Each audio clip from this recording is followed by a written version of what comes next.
बिस्मिल्लाहिर्रहमानिर्रहीम। नमाज को दीन का सतून कहा गया है। अगर ये सतून कमज़ोर पड़ जाए या गिर जाए तो इंसान के दीन का वजूद ही नहीं रहता है और वो इन लोगों की सफ़ में जाकर खड़ा हो जाता है, शामिल हो जाता है जिनके बारे में आप सल्लल्लाहु अलैहि वसल्लम ने फरमाया है कि जिसने नमाज जानबूझकर तर्क की तो गोया उसने कुफ्र किया। बाज़ लोग में ये बात भी मशहूर है कि जुमे इसकी रमज़ान के आखिरी जुमे में 4 रकात किसी मखसूस तरीके से नमाज जो है नफल की नमाज पढ़ी जाए तो हमारी जो है क़ज़ाए उम्री पूरी हो जाती है। यानी हमने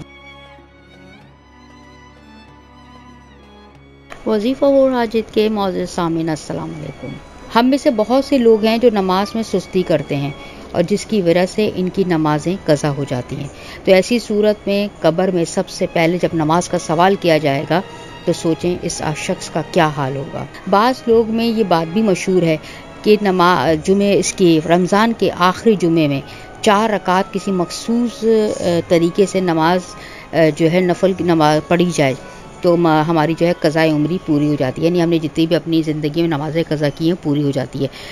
तो चाहे आपने 700 साल की नमाज़ें क्यों ना आपकी छूट गई हो तो वो पूरी हो जाती हैं।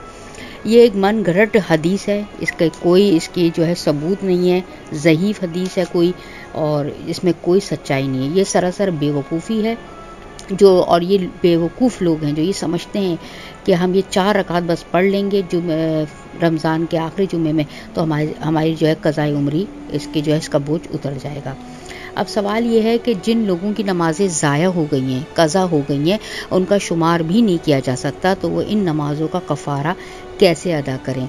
हज़रत मोहम्मद सल्लल्लाहु अलैहि वसल्लम का इरशाद है कि जो शख्स नमाज भूल गया हो और जब उसे याद आए तो वो अदा कर ले।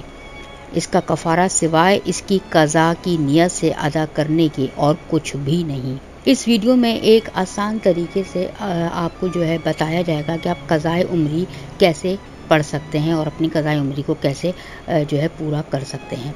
सबसे पहले तो आप सिर्फ ये नोट करें कि सुन्नत और नवाफिल छोड़कर आपने सिर्फ फ़र्ज़ रकात जो हैं उनको पढ़ना है, ठीक है। अब इनके जो तरीके हैं वो नोट करें कि सबसे पहले का तरीका ये है कि आपने जैसे शुरू करी फ़जर की नमाज़ पढ़ी, आपने जिस दिन आपने पढ़ी फ़जर की, आप पर इस वक्त टाइम है उसका, वो पढ़ी। उसके बाद आप फ़जर की 2 रकात जो फ़र्ज़ है, सिर्फ फ़र्ज़ क़ज़ा की नियत से जो आपकी एक छूट गई है आपने उसको अदा करा। फिर जब ज़ोहर की नमाज़ पढ़ने का वक्त आया, अज़ान हुई, आपने ज़ोहर की नमाज़ अदा करी तो ज़ोहर की सिर्फ 4 रकात फ़र्ज़ आपने क़ज़ा की नियत से अदा कर ली।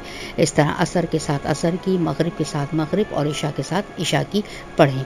एक ये तरीका है और ये आपने कंटिन्यूसली पढ़ते रहना है क्योंकि आपको अभी नहीं पता कि आपके कितने दिनों, कितने महीनों, कितने सालों की नमाज़ें क़ज़ा हो गई।